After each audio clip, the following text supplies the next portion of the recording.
یہ ہفتہ وار بائبل کا درسی was Plainfield Christian Science church independent کی جانب سے ہے جو نیو جرسی امریکہ میں واقع ہے۔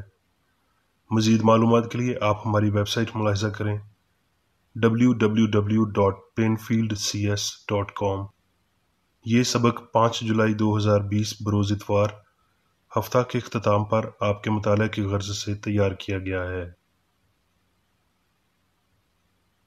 مضمون خدا، سنہری متن خروج۔ میں خداوند تیرا شافی ہوں۔ جوابی مطالعہ۔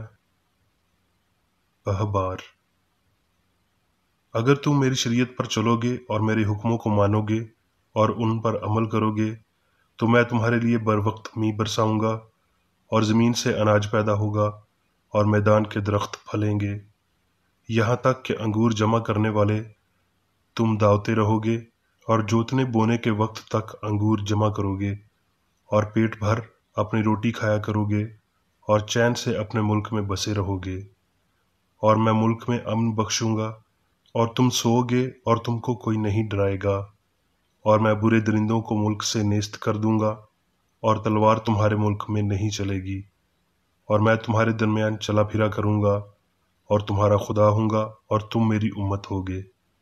میں خداوند تمہارا خدا ہوں۔ درسی واز بائبل میں سے استثنا۔ یہ وہ فرمان اور آئین اور احکام ہیں جن کو خداوند تمہارے خدا نے تمہیں سکھانے کا حکم دیا ہے، تاکہ تم ان پر اس ملک میں عمل کرو جس پر قبضہ کرنے کے لیے پار جانے کو ہو۔ سن اے اسرائیل، خداوند ہمارا خدا ایک ہی خداوند ہے۔ تو اپنے سارے دل اور اپنی ساری جان اور اپنی ساری طاقت سے خداوند اپنے خدا سے محبت رکھ، اور یہ باتیں جن کا حکم میں آج تجھے دیتا ہوں تیرے دل پر نقش رہیں، اور تو ان کو اپنی اولاد کے ذہن نشین کرنا، اور گھر بیٹھے اور راہ چلتے اور لیٹتے اور اٹھتے وقت ان کا ذکر کیا کرنا، اور تو نشان کے طور پر ان کو اپنے ہاتھ پر باندھنا، اور وہ تیری پیشانی پر ٹیکوں کی مانند ہوں، اور تو ان کو اپنے گھر کی چوکھٹوں اور اپنے پھاٹکوں پر لکھنا۔ خروج۔ اور خدا نے یہ سب باتیں ان کو بتائیں، خداوند تیرا خدا جو تجھے ملک مصر سے غلامی کے گھر سے نکال لایا میں ہوں۔ میرے حضور تو غیر معبودوں کو نہ ماننا، تو اپنے لیے کوئی تراشی ہوئی مورت نہ بنانا، نہ کسی چیز کی صورت بنانا جو آسمان میں یا نیچے زمین پر یا زمین کے نیچے پانی میں ہے۔ تو ان کے آگے سجدہ نہ کرنا اور نہ ان کی عبادت کرنا، کیونکہ میں خداوند تیرا خدا غیور خدا ہوں، اور جو مجھ سے عداوت رکھتے ہیں ان کی اولاد کو تیسری اور چوتھی پشت تک باپ دادا کی بدکاری کی سزا دیتا ہوں، اور ہزاروں پر جو مجھ سے محبت رکھتے اور میرے حکموں کو مانتے ہیں رحم کرتا ہوں۔ یوحنا۔ یسوع یروشلم کو گیا۔ یروشلم میں بھیڑ دروازے کے پاس ایک حوض ہے جو عبرانی میں بیت صیدا کہلاتا ہے، اور اس کے 5 برآمدے ہیں۔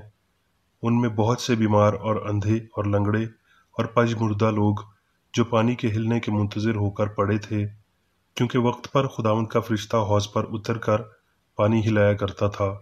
پانی ہلتے ہی جو کوئی پہلے اترتا سو شفا پاتا، اس کی جو کچھ بیماری کیوں نہ ہو۔ وہاں ایک شخص تھا جو 38 برس سے بیماری میں مبتلا تھا۔ اس کو یسوع نے پڑا دیکھا اور یہ جان کر کہ وہ بڑی مدت سے اس حالت میں ہے، اس سے کہا، کیا تو تندرست ہونا چاہتا ہے؟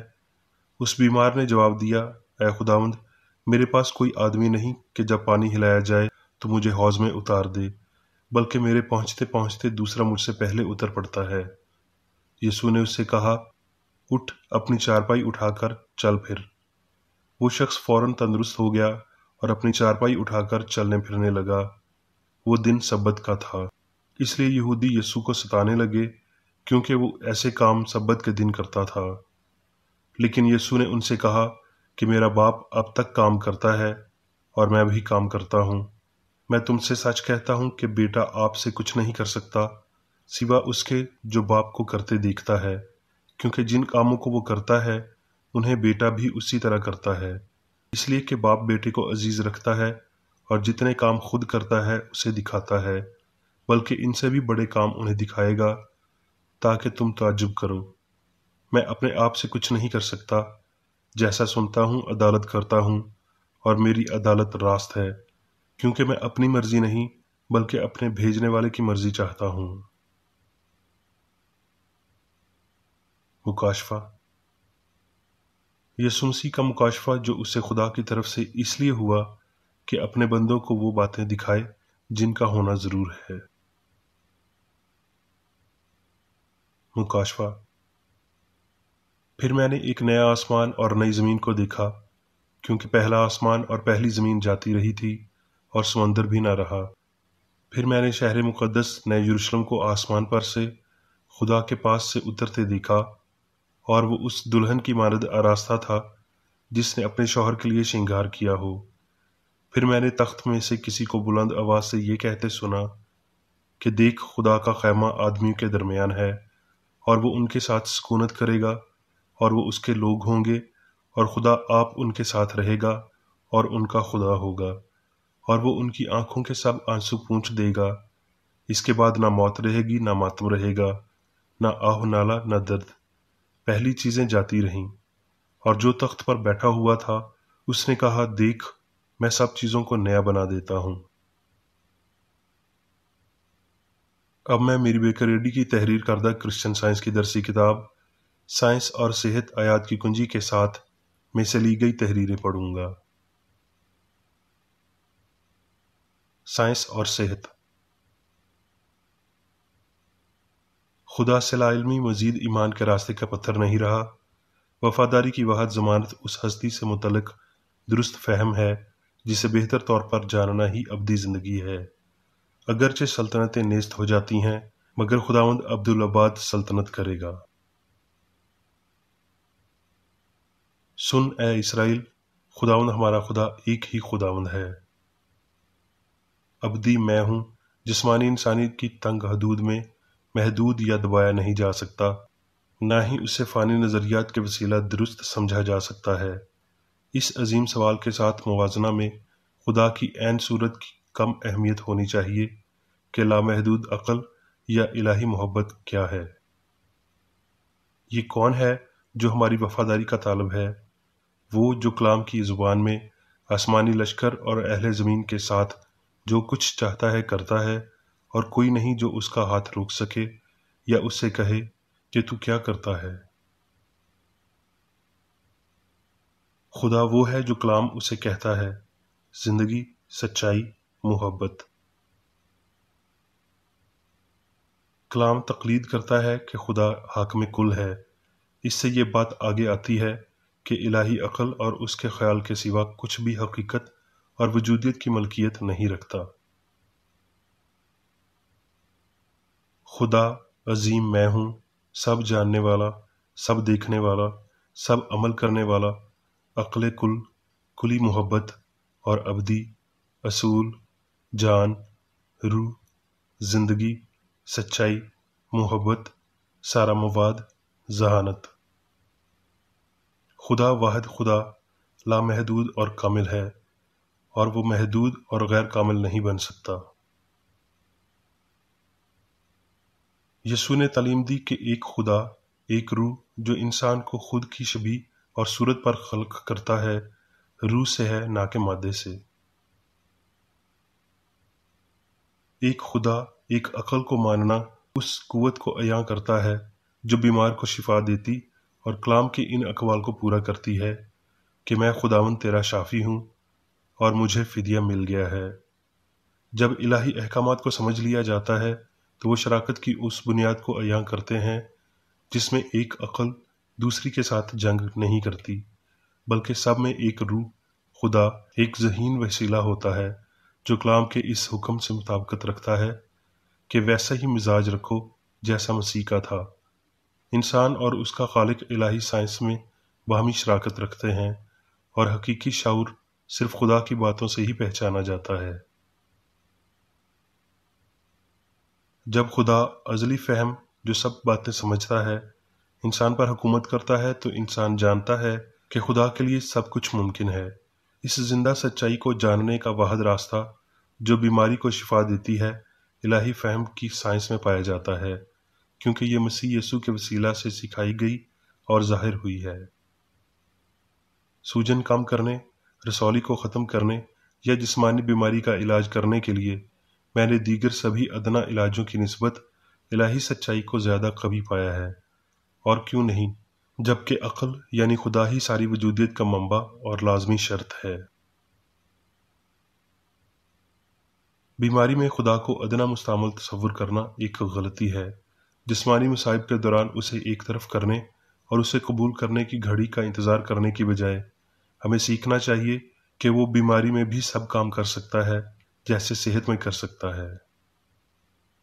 علم الحیات اور حفظان صحت کے فروغ کے وسیلہ صحت مندی کو بحال کرنے میں ناکام ہونا، مایوس باطل اکثر انہیں ترک کر دیتا ہے اور اپنی انتہا میں اور صرف بطور آخری قیام گاہ خدا کی طرف واپس لے جاتا ہے۔ ادویات، ہوا اور تجربے پر یقین کی نسبت باطل کا الہی عقل پر یقین کم ہوتا ہے، وگرنہ وہ پہلے عقل سے ہی بحال ہو جاتا۔ زیادہ تر طبی نظاموں کی جانب سے قوت کا توازن مادے کی بدولت تسلیم کیا جاتا ہے، لیکن جب عقل کم از کم اپنی مہارت کا گناہ، بیماری اور موت پر دعویٰ کرتی ہے، تبھی انسان ہم آہنگ اور لافانی پایا جاتا ہے۔ ہم دو مالکوں کی غلامی نہیں کر سکتے اور نہ مادی حواس کے ساتھ الہی سائنس کو سمجھ سکتے ہیں۔ ادویات اور حفظان صحت ساری تندرستی اور کاملیت کے منبع کی طاقت اور مقام پر غاصب نہیں ہو سکتے۔ خدا کے کام کی اصلاح کیا کر سکتا ہے؟ ایک خدا کو ماننے اور خود کو روح کی قوت کے لیے دستیاب کرنے کے لیے آپ کو خدا کے ساتھ بے حد محبت رکھنا ہوگی۔ ساکن ہونا اور درمیانی راہ اپنانا یا روح اور مادے، سچائی اور غلطی سے اکٹھے کام کرنے کی توقع رکھنا عقل مندی نہیں۔ راہ ہے مگر صرف ایک، یعنی خدا اور اس کا خیال، جو روحانی ہستی کی جانب رہنمائی کرتا ہے۔ بدن پر سائنسی حکمرانی الہی عقل کے وسیلہ حاصل ہونی چاہیے، کسی دوسرے طریقے سے بدن پر قابو پانا ناممکن ہے۔ اس بنیادی نقطہ پر کمزور قدامت پسندی بالکل ناقابل تسلیم ہے۔ سچائی پر صرف انتہائی بھروسے کے وسیلہ ہی سائنسی شفائیہ قوت کو محسوس کیا جا سکتا ہے۔ یہ تسلیم کرنا کہ بیماری ایسی حالت ہے جس پر خدا کا کوئی اختیار نہیں، پہلے سے اس بات کو فرض کرنے کے مترادف ہے کہ بعض اوقات قادر مطلق میں کوئی طاقت نہیں ہوتی۔ مسیح یا سچائی کی شریعت روح کے لیے سب باتوں کو ممکن بناتی ہے، مگر نام نہاد مادے کی شریعت روح کو بے فائدہ پیش کرے گی، اور یوں ایک خدا ایک شریعت بنانے والے کی بنیاد سے جدا ہوتے ہوئے مادی ضوابط پر وفاداری کی شرائط عائد کرے گی۔ یہ فرض کرنا کہ خدا غیر آہنگی کے قوانین قائم کرتا ہے ایک غلطی ہے۔ مخالفتوں کی حمایت فطرت یا الہی شریعت کی طرف سے نہیں، تاہم اس کے برعکس بہت کچھ کہا گیا ہے۔ آئیے سائنس کو قبول کریں، عقلی گواہی پر مشتمل تمام نظریات کو ترک کریں، ناقص نمونوں اور پرفریب قیاس سرائیوں سے دستبردار ہوں، اور آئیے ہم ایک خدا، ایک عقل اور اس واحد کامل کو رکھیں جو فضیلت کے اپنے نمونوں کو پیدا کر رہا ہے۔ ہمارے لیے زندگی میں جدت لاتی محسوس کرتے ہوئے اور کسی فانی یا مادی طاقت کو تباہی لانے کے قابل نہ سمجھتے ہوئے آئیے روح کی قوت کو محسوس کریں۔ تو آئیں ہم شادمان ہوں کہ ہم ہونے والی الہی قوتوں کے تابع ہیں۔ ہستی کی حقیقی سائنس ایسی ہی ہے۔ زندگی یا خدا سے متعلق کوئی اور نظریہ فریب دہ اور دیو مالائی ہے۔ جب ہم الہی کے ساتھ اپنے رشتے کو مکمل طور پر سمجھتے ہیں تو ہم کوئی اور عقل نہیں رکھتے، ماں سوائے اس عقل کے کوئی اور محبت، حکمت یا سچائی نہیں رکھتے، زندگی کا کوئی اور فہم نہیں رکھتے، اور مادے یا غلطی کی وجودیت کا کوئی اور شعور نہیں رکھتے۔ میرے حضور تو غیر معبودوں کو نہ ماننا۔ خروج 20 باب 3 آیت۔ پہلا حکم میری پسندیدہ عبارت ہے۔ یہ کرسچن سائنس کو ظاہر کرتی ہے۔ یہ خدا، روح، عقل کی تثلیث کا ادراک دیتی ہے۔